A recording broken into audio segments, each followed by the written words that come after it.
Kamusta? Sa pag-uusap natin ngayon, susubukan nating gawing simple at malinaw ang isang medyo komplikadong paksa gamit ang isang visual na gabay.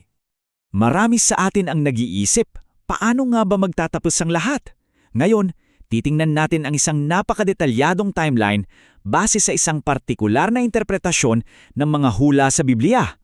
So, isa-isahin natin to step by step. Ang goal natin dito ay hindi para mangumbinsi ha, kundi para lang ipakita ng malinaw kung ano ang sinasabi ng interpretasyong ito. Okay, so heto yung breakdown ng pag-uusapan natin. 4 na bahagi. Una, yung pagbabalik at paggabuhay na maguli. Sunod, yung paghatol sa lupa. Pangatlo, yung sikat na labanan sa Armageddon. At panghuli, yung 1,000 taon ng kapayapaan. Alright, umpisahan na natin sa unang bahagi.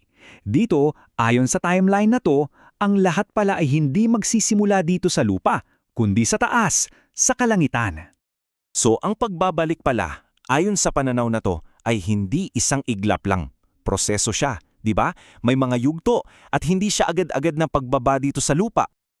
Okay, at dito papasok yung isang napaka-importanting konsepto, ang tinatawag na unang pagkabuhay na maguli. At ayon sa interpretasyong ito, mayroong itong malalim na dahilan kung bakit ito mismo ang mangyayari.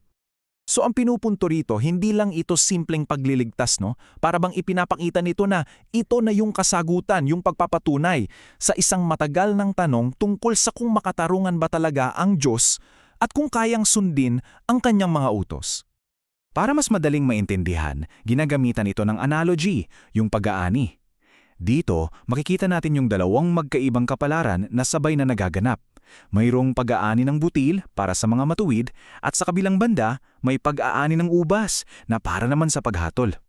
So kung naani na ang mga matuwid, ano na ang mangyayari sa mga naiwan sa lupa? Well, dito na papasok yung susunod na kabanata ng timeline na ito.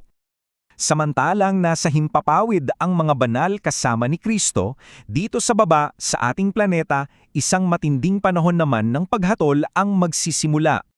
At linawin natin ha, hindi raw ito basta-bastang salot lang. Sinasabi na ito ay isang napaka-espesipikong paghatol. May malinaw na target. Ito raw ay partikular para lang sa mga sumunod sa tinatawag na halimaw. Bago pa man yung pinakauling laban, ito muna ang mangyayari. At itong buong panahon ng paghatol, saan ba ito hahantong? Well, sa isang pinal at tiyak na sagupaan. Pero bago pa man yung mismong laban, kailangan mo nang iset ang stage, ika nga. Ayon dito, yung ika-6 na salot, patutuyuin daw niya yung ilog Euphrates. At dahil dyan, magtitipon-tipon yung mga hukbo ng mundo sa isang lugar na tinatawag na Armageddon. At tignan nyo, napakadetalyado ng pagkakasunod-sunod ng mga pangyayari na inilalatag para sa huling labanang ito. Mula sa pagtitipon hanggang sa pagbaba ni Jesus at sa huling pagkatalo ng halimaw.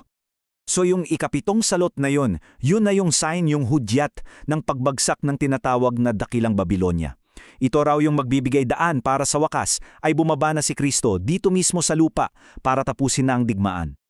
At pagkatapos ng lahat ng paghatol ng digmaan, may isang malaking pagbabago sa tono ng kwento. Mula sa kaguluhan, mapupunta tayo sa isang panahon ng pagpapanumbalik at kapayapaan.